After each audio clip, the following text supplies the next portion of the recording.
So what is up, everyone? I am still trying to get this live chat going up, but we are on, and I'm so happy. Everyone said they had a pretty bad week. It was a bad week. I concur. Like, what's going on? Like, why are people having bad weeks here? What's going on with it? It comes in waves. Yeah. What's up, Lauren? Brandon, Natasha, Desiree, Shram? It's awful. What's going on, man? I had a bad week too. I think it's just universal, That's a good question, Lauren. Was the moon in retrograde? I don't know. What do you mean? Well, I mean, that's a valid question because the moon doesn't go in retrograde. That's the thing. Oh, yeah. So anytime at work, when like the craziest things happen, it's a full moon. Like never fail. I'm not saying that the moon causes people to be crazy. It's just coincidental. And so anytime anything happens that's crazy at work, I say, is it a full moon? And like most of the time, it's true. I used to think that same way when I was a little kid. I thought like the world revolved around me type of thinking, I don't think we've covered that one, Brandon. We covered the one where the girl buried the baby in the backyard. The high schooler, Skylar something. Oh, what was her question? Brandon said, have we covered the Taylor case? The one where the girl cut the baby out. Taylor case? Are you talking about Brooke Skylar Richardson? Oh, no, Taylor.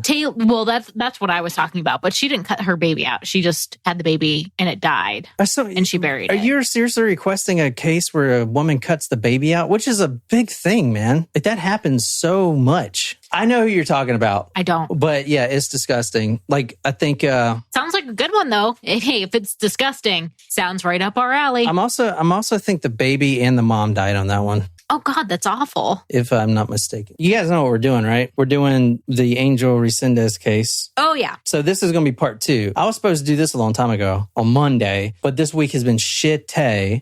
And then, her job sucks balls. So this is the first time we're doing it. So this is a part 2. If you haven't listened to part 1, it just ain't going to make sense to you. I mean, I guess I can recap. Yeah, if you could recap, because I was tipsy that last one, so I kind of don't really remember what we talked about. Oh, really? How drunk were you? I don't know. I can help you with that. You were fucking wasted. I'm just kidding. At least I tend to stay silent when I drink too much, because I'm afraid I'm going to say something stupid. No, I don't think you said anything stupid. Oh, no, good. I know. It's because I'm drunk self was like, okay, best behavior, don't. Dude, why are we drinking 2 of these? What do you mean, why are we drinking? We each have one. This is a lot. Okay, well, last time you got mad at me for splitting one between the two of us. You were like, no, we're going to be so sad. This part will be the last part, and this is going to be the survivor story that we're talking about. What's up, Summer? All right, so last week, we did the Angel Recendez case. Angel Recendez Ramirez case.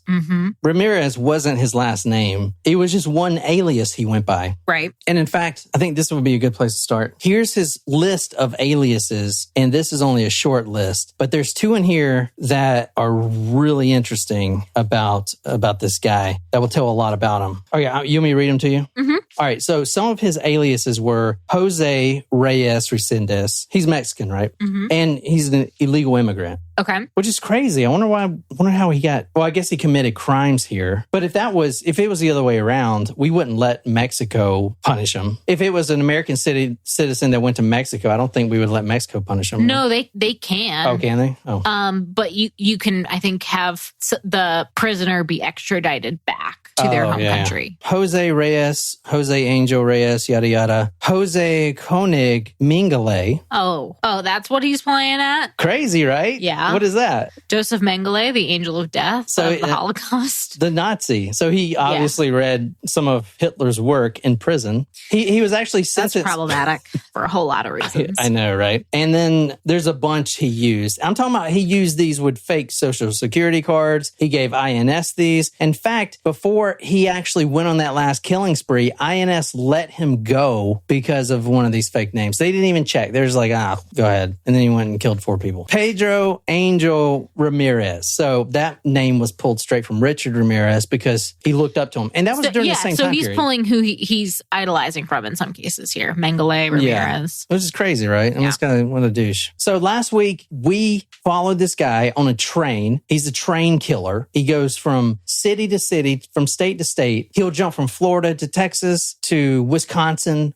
all within a day. So it's really hard to catch this guy. And he would just stop at whatever port, get off, go into a random house, not even knowing who's in there. It could be a guy with a shotgun. He just got lucky. I mean, this dude is 5 4. The balls of this guy to just go into a home is insane. Yeah. You know what I'm saying? So it's impossible to catch him. Plus, he's not an American citizen. And the only time he's really getting arrested is when he presents fake Social Security cards. Mm-hmm. So how are you going to catch this guy? Well, they had a real big problem of catching him. He was a teacher in Mexico? Yeah, so he was. I did go over a little bit. I'm going to kind of go over really quick his background because no one cares about that. They just want to kill him. But we are going to talk a little bit about his background. But when he was caught, he was in Rodeo, Texas, where his home and his wife and small daughter lived. Mm-hmm. They had no idea about this. And he was one of the most respected citizens in Rodeo, Mexico, which is a small village. And he was there teaching not only orphans English, because this guy picked up English real quick when he was a child. He was not only teaching orphans, he was also teaching nuns English while he was doing this murder spree. And he was like 2 different lives, literally angel/demon. Yeah. You know, crazy. That is pretty crazy, actually. And then I stopped with a little teaser of what we're talking about tonight. It was 2 years before he got caught. This is supposedly his first murder, where he stopped at University of Kentucky in Lexington. Remember that? Mm-hmm. And he brutally assaulted a boyfriend and girlfriend, killing the boyfriend, leaving the girlfriend alive, although he didn't know that. That was supposedly the first one. She actually wrote a book called Soul Survivor. Wow. She is a public figure. She's a, what is it? Outspoken? Spokesperson? Yeah, she is a spokesperson. That doesn't sound right. For survivors? A spokesperson doesn't sound like the right word. She talks about... She's like a motivational speaker? Sort of. No. She gives talks about surviving the sexual attack and murder of her boyfriend. She's a speaker. Yeah. An activist? Activist. That's what I was looking for. Activist. Yeah. Angel Recendez, short Mexican guy, immigrant, was riding the trains around killing people. I think we did 3 or 4 murders. No one knows how many he's done. They think it's like 8. I think he got charged with 8, but it could be like 80. No one knows. So are they saying that it could be many more because there's just like so many people that are missing and they can't? Yeah. And he went everywhere. I mean, he would be here in Florida, and then in 24 hours, he would be in Washington or whatever. He just went everywhere with the trains. I mean, you know? Yeah. So anyway, that's where we're starting. So if you guys are ready, we're going to get it going. Let's do. Tonight, I'm starting the story on Thursday, August 28th. We're in Lexington, Kentucky. This is starting from the end point of last story where I gave y'all a teaser. So we're starting there again. And I'm going to go through the whole thing. And it's terrible. Okay, it's like terrible. It's not like a fun story. But we're also going to put the killer's background in there and stuff like that. It's going to be pretty wild. It's going to be fast paced, like a train. Thursday, August 28th, Lexington, Kentucky. This is 1997. Clinton was still in office, I'm pretty sure. This is August. So classes had just started back. Classes started back on Wednesday. And the Kappa House, which I think that's it, Kappa Delta something. Kappa something. I don't know. The Kappa House. The Delta News. I don't know. Well, since this was Labor Day weekend, the Kappa House was having a huge party. Holly Dunn, which is the girl we talked about last week a little bit on the last episode. Holly Dunn is wearing a white t-shirt, Birkenstocks, and corduroy pants. Corduroy pants wasn't a really good choice for her. As she'll say in her memoir, it's August in Kentucky. It's pretty hot and muggy. She's walking with a tall and handsome man. Her new boyfriend, they actually met a few weeks before, and she was smitten. This guy, Chris Mayer, he's tall, he's handsome, and he's an outdoorsman. Through and through. In fact, in her memoir, she talks about how her life was completely changed by this guy because now she is an outdoorsman. She camps and she hikes and she does this. She wouldn't have been that way if it wasn't for meeting Chris, the avid outdoorsman. He pushed his love of the outdoors onto her. A little bit about Holly, and we'll get more into her later, but she comes from a family of hoteliers. Nailed it. Yeah. She's pretty high class. And he's high class too. He is very popular. He's extremely attractive. He's tall. He's nice. He is the perfect guy for her. Like there is nothing wrong with this guy. He is Ken. Too tall and not fake. this is midnight. They leave this party because it's Labor Day weekend and the Kappa house is usually popping, but no one's at school. They're still home and stuff. They went home. It's a skeleton crew in the house. So a couple friends, including Holly and Chris, are like, you know what? Let's just go to a different party. Now, they walk this route all the time. Holly is a sophomore, I believe, sophomore or junior, and Chris the same. So they've been students there a while. They know the back road to go to walk to the next sorority house or fraternity house. And that's what they're doing. This party sucks. No one's here. Let's go walk that little trail by the train tracks and hit the next house. Nothing different. They've done this 100 times. Not only that, they were walking with two male friends, who quickly found out that they didn't want to be the third wheel because they're walking behind Chris and Holly, and they're obviously holding hands and flirting and stuff like that, sneaking a kiss here and there. And so these friends were like, you know what? We'll just meet you there. Right. Type of thing. Y'all just go ahead or whatever. The couple actually sat like on this mound and did the whole date looking at the moon and the stars and stuff like that type of thing. Watching the trains come by because they're right by the train tracks. They're walking north along two sets of tracks towards suburban court, but they are pretty far out. There isn't an old light bulb factory there, but they're pretty far out from houses. They're far enough where they can see the lights coming, like even look in the window and see the TV lights, but they're not close enough where they could just scream and run and get to safety.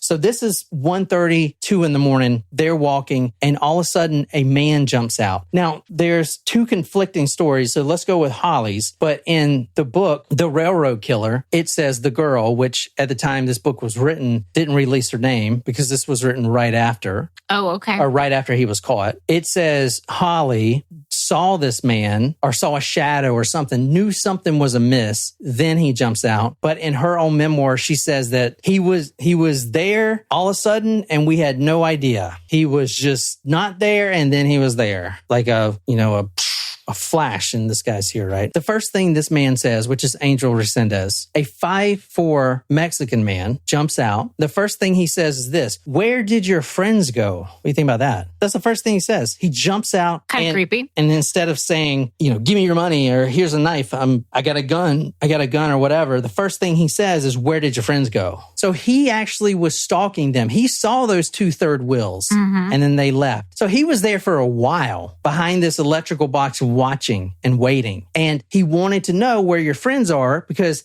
they're coming right there. Well, then he's screwed. It doesn't matter if he has a knife. He's 5'4". Chris is 6'5". He's a tall guy. Yeah. And the other guys are big, burly college kids. Right. Like that would be we wouldn't even be doing this story. So the first thing he says is, "Where did your friends go?" Because he is worried that they are right there and he might have to take off. So she's reading from Holly Dunn's book called Soul Survivor. He had been watching us for some time. He knew there had been 4 of us. He had listened to Chris and me all the while we thought we were alone. We had no idea he was lurking until he was mere inches away. The first thing he says is, "Get down on your knees." Now, Chris is 6'5" and she's 5'8". The attacker is barely 5'5". It's like my height. Yeah. And he is 110 pounds. He is not my weight. He is tiny, tiny, he tiny, is real tiny. Exactly. I can take him on. So, and that was one of the things, because I had talked to you in the car. I was like, why? So interesting. If you were talking about that in the context of this person, I would feel like I could take him because I weigh more and am in equal height. But if he has a knife, how big a knife we talking here? All right, we talking machete? No, like a little screwdriver. The chance of someone stabbing you in an artery and you bleeding out and dying right there is worth the chance of you bum rushing this dude, especially if you tower over him. Now, I'm not talking ill about Chris at all. That's not what I'm saying. The reason Holly thinks he didn't do that is because he's a gentle giant. Nice dude. Doesn't want to hurt anybody. Exactly. That's why. And when an attacker says, "I'm not going to hurt you," you tend to believe him. But I was telling Nicole, and dude, I recommend if you're ever in this situation, this is what I've been trained in my career. And I'm telling you, Do not ever let someone tie you up. You lose complete control at that point. I would rather give it all I got at that point, and they won't expect it anyway. I am never going to get tied up unless I'm just passed out and have no idea. Once you're tied up, you have no control. They can do whatever the fuck they want. That's a good point. That is the worst. That's worse than death for me. If someone wanted to tie me up, I mean, I would rush them or do something, you know. But I'm not saying that he should have done this. I mean, yes, he should have, but we don't want to talk bad about him because he is a gentle giant. And also, you don't know how you're going to react in that situation. Like, as a female in that situation, depending on the size and stature, it depends on how I would react. Yeah. And also, everyone, including me and everyone else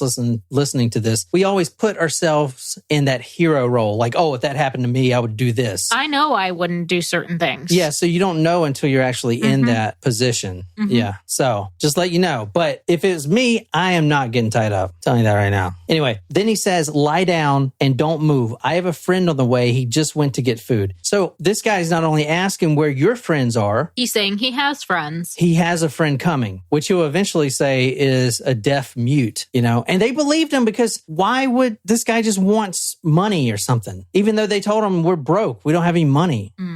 They sure as hell didn't think he was going to be a murderer. A few things that he did say to note was, quote, I just broke out of jail. You're going to see me on the news. I don't know why he would say that. I mean, number one, a little bit of narcissism. He was going to kill these people. He knew that all along. So I don't know why he would say that. Maybe you're going to see me on the news. It's like, okay, you're going to survive. I have a gun and my friend is on the way back. Don't even try to escape. Now he is wired and fidgety like he's on drugs, and he's definitely on booze. Was he on drugs though? Yeah, he was on drugs. Drugs and booze. Whatever drugs he could find that day. Anything goes. Yeah, and for booze, he actually developed alcohol psychosis. Oh. Because he would withdraw because he wouldn't have the money to buy more. You know what I'm saying? And he can't drink when he's taking care of his new wife and his beautiful daughter. He can't be slopping drunk. So he only gets that way when he goes and kills in America. Crazy, right? Yeah. At this point, he takes Chris's backpack off him, and they're laying down at this point. He takes that backpack, those nylon straps, and ties Chris up. So at that point, it's not a good situation. He then leaves, walks over, and he had left a duffel bag where he got off. He gets in the duffel bag and tears like a piece of shirt or something to tie Holly up. So eventually, he ties both of them up. Now, this is a very scary situation at this point, right? At this point, they're tied up, bandanas around their face, they're gagged, and Holly, she found out that to breathe better when she's gagged, she just sticks her tongue out like that. And that'll help her breathe better. She talks about that in her book. But she actually sees this man walk away again. And Chris the whole time is saying, everything's going to be okay. I'm not going to let him hurt you, this, that, and the other. So he walks away. This man walks away. They don't know what he's doing. And they can't really see anyway because they're face down. He comes back with a rock that's at least 50 pounds. So which is what? Like over a third of his own weight. This guy's 110 and he's picking up a 50-pound rock. It's more than half his weight. Yeah, so he is or literally, almost half his weight rather. Yeah, so this guy he picked up the biggest thing he could and he is having trouble bringing it back. And Holly's looking at him like, what are you going to do with this thing? All right, go ahead. He took the rock and held it over Chris, who lay there face down in the dense undergrowth. Chris didn't even see what was coming. And then without a word, this utterly evil man let the stone drop. More than 50 pounds of rock came crashing down onto Chris's head. Now, this is really interesting. She was in shock at this point when she saw this. And she tells the detective that she saw Angel, her killer. Well, she didn't know who this guy was for 2 years until he got caught 2 years later. But she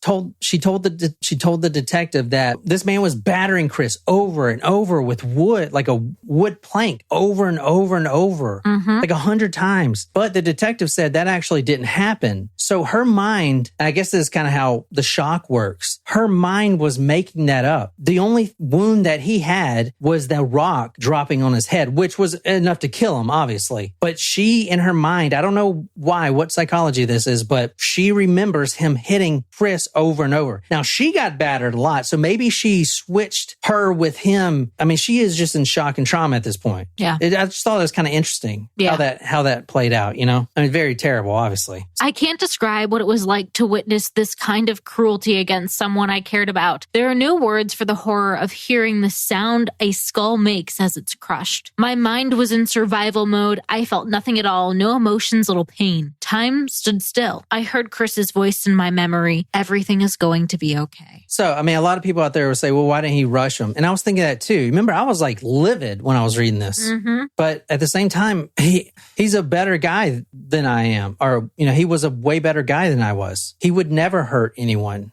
I wouldn't say that that's better or worse. It's just how you react. Yeah. You know, like how you react to things doesn't make you a bad human or someone else a good person. It's how you react to something is like built inside of you. Just like it's the response modes. No, I know. Flight or freeze. But he wouldn't hurt a fly type of thing is what I'm trying to say. He would be in a flight or freeze mode. Yeah. And this is crazy. She just saw her boyfriend get a 50-pound rock, a stone dropped directly on his head. Crushed everything in his head, obviously. But at this point, she talks about this weird sensation of she's now at peace. She feels safe and protected. She's still gagged up, hands behind back, tied, face down. Chris's blood just splattered all over her. And at this point, she's at peace. And what I'm trying to say here is, because she says this in her book, this odd sense of being safe and protected is her brain telling her to accept that state that you're about to die. And at that point, the most important thing to do now for her was to ask forgiveness for things she's done. She was at complete peace. So her brain almost put her to death in a sense. Mm-hmm. Isn't that weird? She talks about this in length in her book. And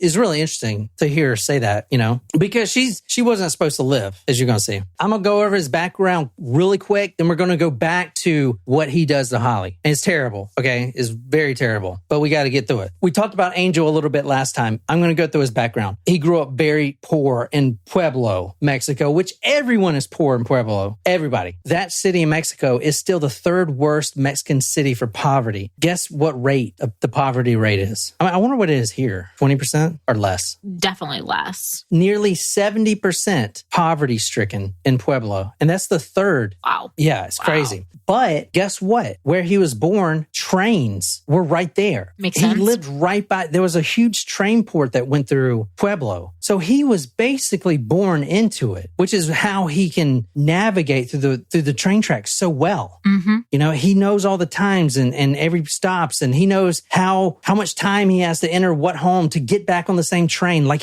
this is ingrained in his mind because he was born by the trains. And even at an age of 5 and 6 years old, he started doing what every other kid in Pueblo had to do. Jump on the trains right quick. Try to steal fruits and vegetables for mom and dad, you know, to eat. Because you're poor, you got to steal. That's you got to, man. Yeah, that's the only option. The only option. So Angel is also an unexpected blessing. I saw that in Mexican culture, it is actually a bad omen to name your son or your daughter before they're actually born. Oh, interesting. This might just be in their family or tribe or whatever. But the reason being is if you were to miscarry, that's a bad omen. So you wait till the child is born and then you name him, which she named him Angel after the priest told her that, quote, one day a boy will come and illuminate your life and make you very famous. In not a good way. Angel had a great upbringing. Besides his father being absent, never really meeting his father ever, his mother struggling, she loved him. He was bullied a little bit, but he was the shortest kid in school. And it wasn't anything too terrible. All in all, he had a pretty decent life growing up, right? But the crime is what got him. He started stealing at 6. And then by 8 and 10, he's like, you know what? I can actually take these trains and get bigger prizes, you know? So in another city, I can, instead of fruit and vegetables, I can get jewelry. You know what I'm saying? Yep. You see the evolution there, right? When he was 6 years old, he found 2 interests. One was watching bullfighting simply because he loved to see the blood when a bull pierced the man in the ring. And the other was stealing because he was really great at it. He was great at it. You know why? Because he was only 5'4". Or when he was a kid, he was, you know, tiny. He was scrawny. Right. He could go in between and get lost lost in the crowd. Plus, if you see his photo, he looks like any other Mexican man. I mean, I'm not being racist, but he doesn't have any big features that make him any different. You know, he looks no scars, no freckles, no moles, no like big jaw or something, or big ears, like nothing. Yeah, like, he just looks. He normal. does not have the Bundy eyebrow, for example. Yeah, exactly,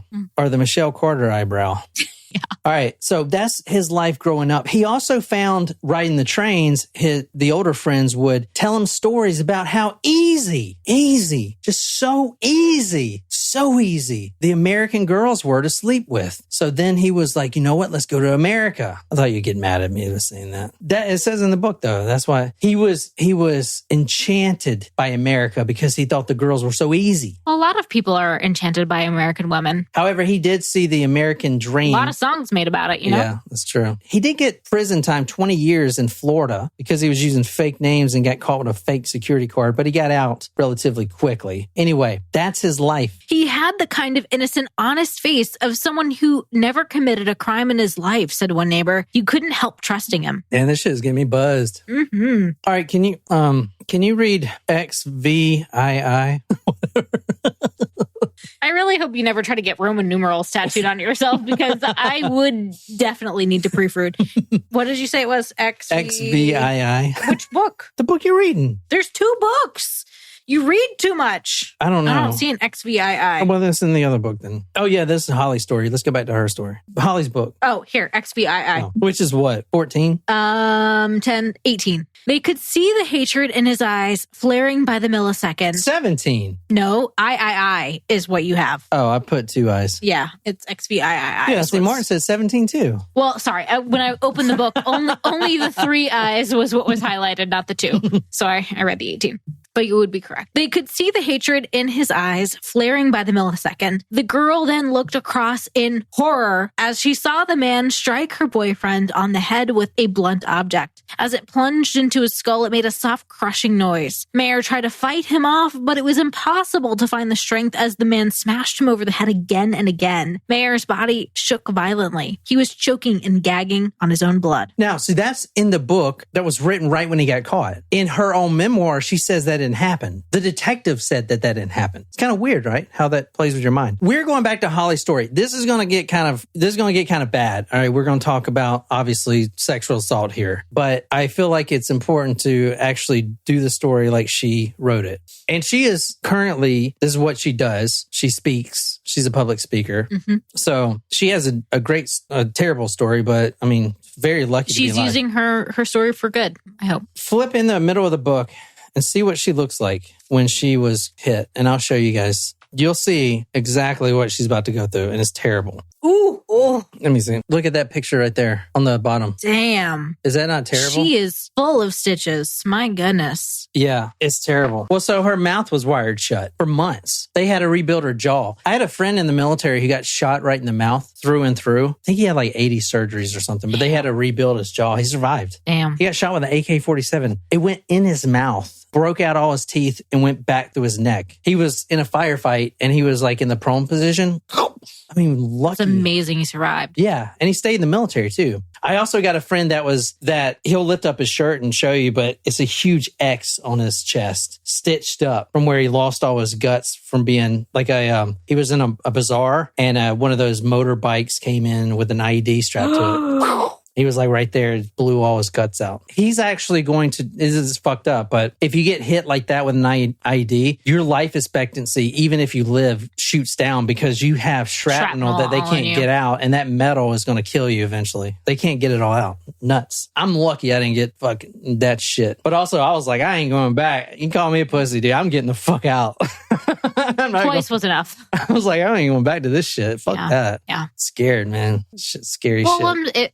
You got one of these things called life. Why? I know, right? Yeah. Fuck it. You went twice. Dude, we were in this village. I even asked the people, obviously with translator, I was like, yo, what do you think of like 9/11? They're like, what the fuck? What do you think about bin Laden? Who the fuck are you talking about? I was like, what the fuck are we doing here?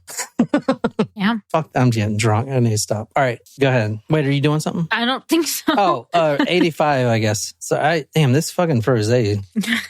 You're so cute. This Frosé is Top notch. 85? All right, I gotta like figure out which book. As one explained later, what stunned us was the sheer force and anger with which those wounds had been inflicted. This was not a reluctant killer. This was a guy with evil in his soul. Oh man, that would suck to be a burn victim.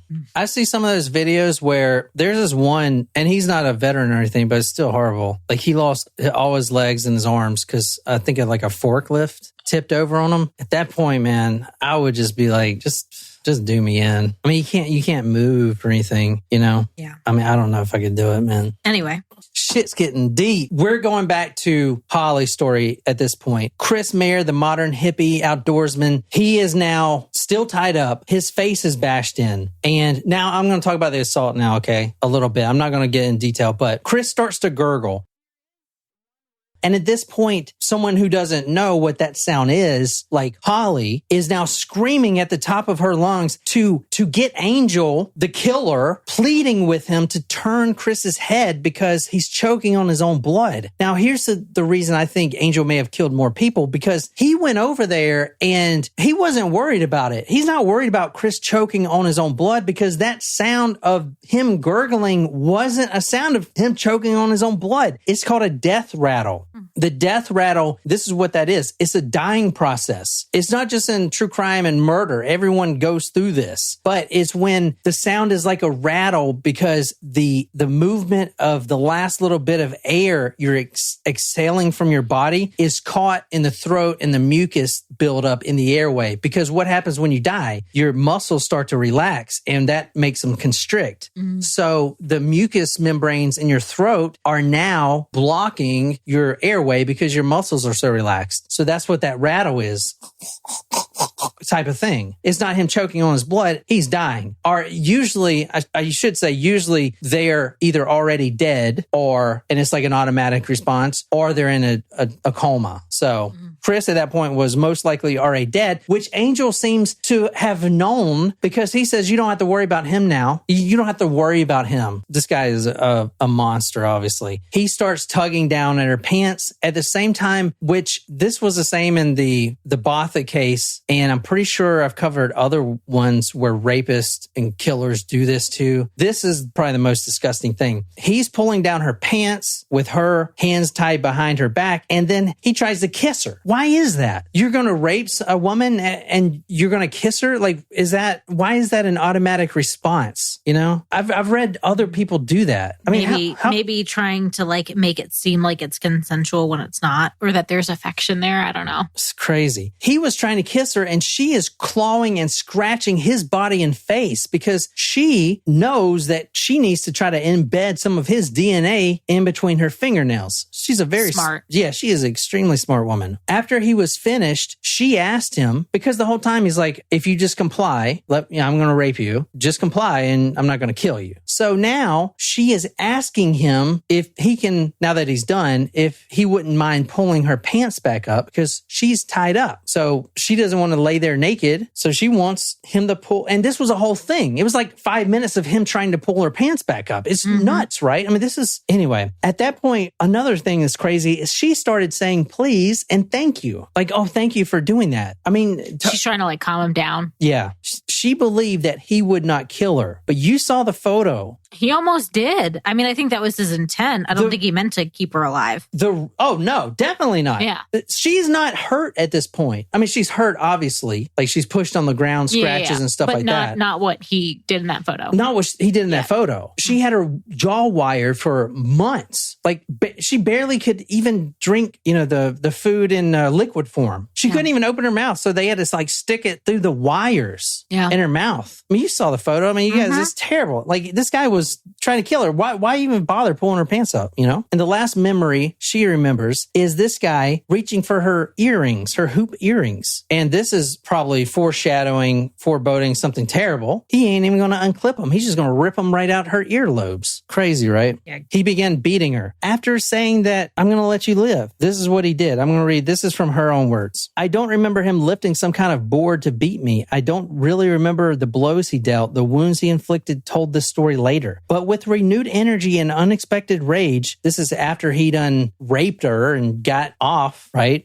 He raised this board and slammed it into my face over and over until it lacerated my cheeks, fractured my eye socket, and broken my jaw. I turned my face towards the ground, raising my right arm to block the blows. He struck the back of my head and split my scalp in multiple places. I slipped in and out of consciousness. By grace, I blacked out most of the beating. I didn't feel much pain, only the force and pressure of the blows. She also didn't feel that he had stabbed her right in the side of the neck, barely missing that major artery. When she actually comes to and she walks to a fraternity house looking like what you just saw, looking like she's in some kind of monster movie. They didn't know where the blood was coming from. So many wounds all over. She has a big hole in her neck, you know? But she, if you read her book, it's powerful too because she still, this is a terrible experience, but she still asked the EMTs, hey, can we stop and get a cheeseburger on the way to the hospital? You know, she's still kind of being positive. She's a very positive person, you know, trying to make light of anything, even though this is just terrible, right? When her parents found out about this and they visited her, the father asked one of her sisters,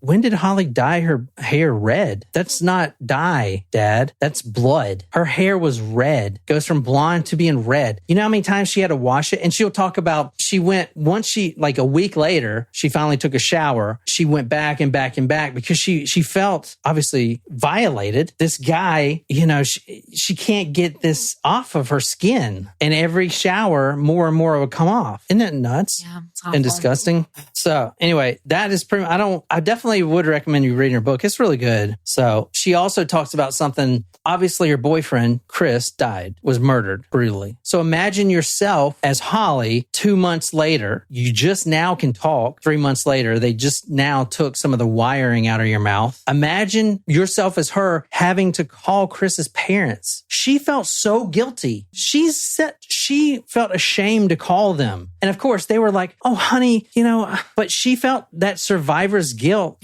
because she should be dead. So what happened to the killer?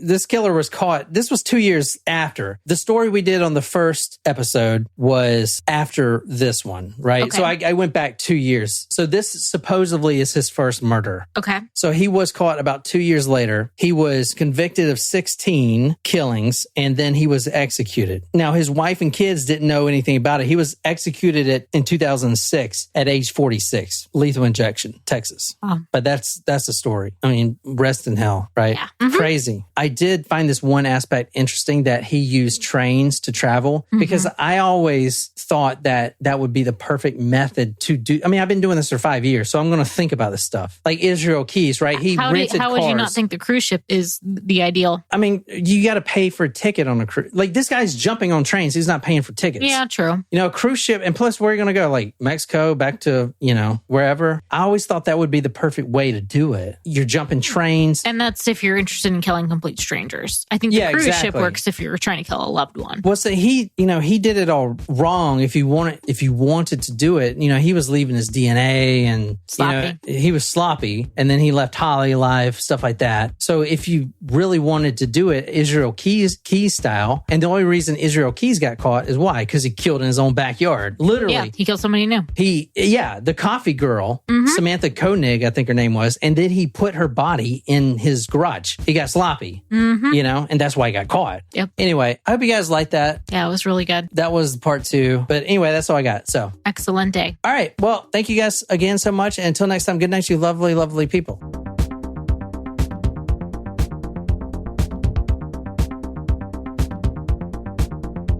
There is one word you still can't pronounce correctly. What? Cement? No. What? Annihilator. Annihilator. Annihilator. No? I mean... Yeah, annihilator. Annihilator. Nope. and we've named a lot of episodes that, and you've never said it correctly once.